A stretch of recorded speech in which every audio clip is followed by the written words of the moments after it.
बिस्मिल्लाहिर्रहमानिर्रहीम। अस्सलाम वालेकुम। कैसे हैं आप सब? Welcome to little foodies. और आज मैं आपको बहुत ही मज़ेदार सा दम का कीमा बनाने की रेसिपी बताऊंगी। ये बहुत ही मज़े का बनकर तैयार होता है। इसको आप रमज़ान में बना सकते हैं, ईद में बना सकते हैं, इसके अलावा दावतों पर भी इसको बनाकर सर्व कर सकते हैं। ये बहुत ही ज़्यादा मज़े का बनकर तैयार होता है। तो अगर आपको आज की मेरी ये वीडियो अच्छी लगी तो वीडियो को लाइक कर दें, अपने फ्रेंड्स और फैमिली वालों के साथ शेयर कर दें, और अगर चैनल पर नए हैं तो चैनल को सब्सक्राइब कर दें और बेल के आइकन को क्लिक कर दें ताकि आने वाली हर नई नोटिफिकेशंस आपको मिल सके। दम का कीमा बनाने के लिए सबसे पहले मैं इसकी मैरिनेशन कर लूँगी, जिससे हमारे कीमे का फ्लेवर बहुत ज़्यादा अच्छा आएगा। तो इसके लिए यहाँ पर मैंने 3 खाने के चम्मच दही लिया है। दही आप लोगों ने गाढ़ा लेना है, जिसमें पानी ना हो। और इसके बाद मैं बाकी के मसाले शामिल करूँगी, जिसमें चिली फ्लेक्स 1 टीस्पून, हल्दी हाफ़ टी स्पून के बराबर, तंदूरी मसाला 1 खाने का चम्मच भर के शामिल करना है, लहसुन का पेस्ट आधा खाने के चम्मच, और चिकन पाउडर है 1 टीस्पून के बराबर। ये तमाम मसाले शामिल कर लेने के बाद मैं इसको बहुत अच्छे से मिक्स कर लूँगी। और इसमें आप अपने टेस्ट के मुताबिक मसालों को कम या ज़्यादा कर सकते हैं, लेकिन 1 किलो कीमे के लिए ये बिल्कुल बराबर है।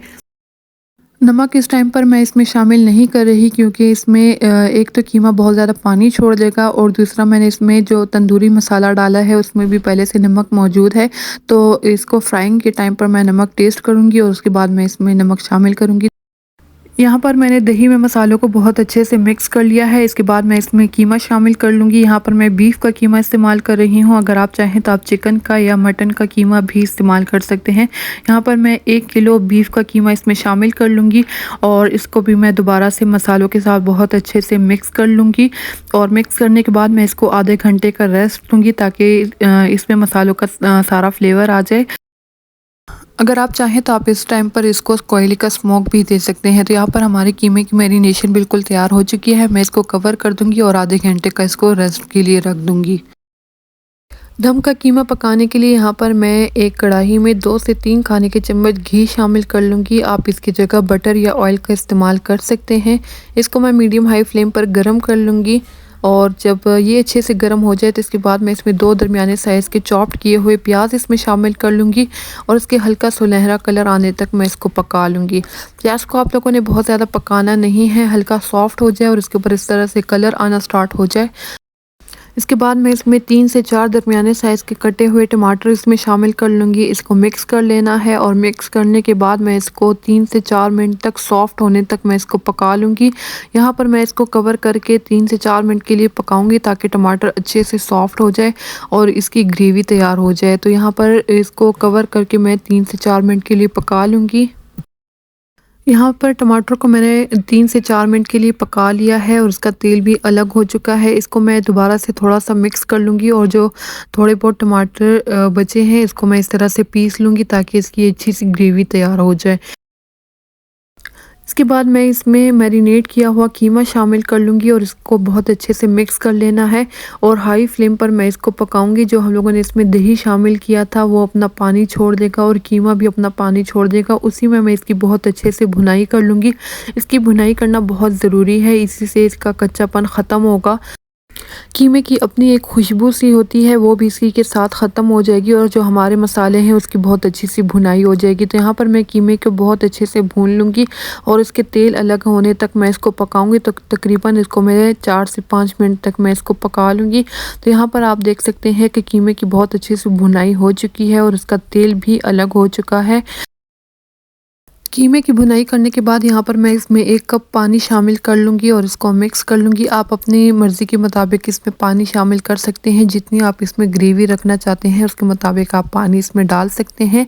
तो 1 कप मैंने इसमें पानी शामिल कर लिया है। इसको मैं मिक्स कर लूँगी, और कवर करके मीडियम लो फ्लेम पर मैं इसको 8 से 10 मिनट के लिए दम पर रख दूँगी।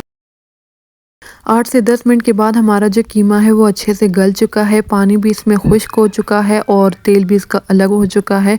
तो यहाँ पर मैं मज़ीद इसको 2 से 3 मिनट के लिए पकाऊंगी, और इसका पानी मैं थोड़ा-सा और भी ड्राई कर लूँगी, ताकि इसकी ग्रेवी थोड़ी-सी और भी गाढ़ी हो जाए। इसके बाद यहाँ पर मैं 2 से 3 हरी मिर्चें इसमें शामिल कर लूँगी। अगर आप ज़्यादा स्पाइसी खाते हैं तो आप इसको काट कर भी इसमें शामिल कर सकते हैं। तो इसके बाद मैं इसको थोड़ा-सा मिक्स कर लूँगी, और मिक्स करने के बाद मैं इसको कोयले का फ्लेवर दूँगी, जिससे हमारे दम के कीमे का फ्लेवर और भी ज़्यादा अच्छा हो जाएगा। यहाँ पर मैं एक फ़ॉइल से बनी हुई कटोरी बीच में रख दूँगी और इसी में मैं दहकता हुआ कोयला रख दूँगी। कोयले को आप लोगों ने बहुत अच्छे से गरम करना है और बहुत ध्यान से आप लोगों ने इसके बीच में रखना है और आधा चाय का चम्मच घी या ऑयल इसके ऊपर डाल लेना है। जैसे ही इससे धुआँ उठने लगे आपने इसके ऊपर ढक्कन रखकर इसको 1 आध मिनट के लिए कवर कर देना है ताकि इसमें स्मोक का बहुत अच्छा सा फ्लेवर आ जाए। तो यहाँ पर इसको 1 से 2 मिनट हो चुके हैं, मैं इसको निकाल लूँगी और इसके बाद इसमें मैं कसूरी मेथी शामिल करूँगी। तो कसूरी मेथी को आप लोगों ने हथेली में हल्का सा मसल कर इसके ऊपर शामिल कर लेना है।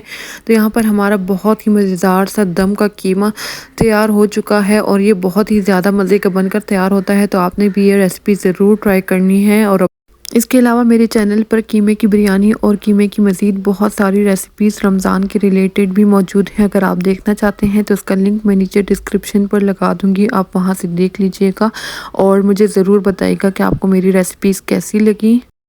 मुझे कमेंट्स में बताना है कि आपको आज की ये रेसिपी कैसी लगी। आई होप आपको आज की मेरी ये वीडियो भी अच्छी लगी होगी। वीडियो अच्छी लगी हो तो वीडियो को लाइक कर दें, अपने फ्रेंड्स और फैमिली वालों के साथ शेयर कर दें और अगर चैनल पर नए थे तो चैनल को सब्सक्राइब कर दें और बेल के आइकन को क्लिक कर दें ताकि आने वाली हर नई नोटिफिकेशंस आपको मिल सके। इसके अलावा आप मुझे फेसबुक, इंस्टाग्राम और टिकटॉक पर भी फॉलो कर सकते हैं, उसकी लिंक भी नीचे डिस्क्रिप्शन में मौजूद है।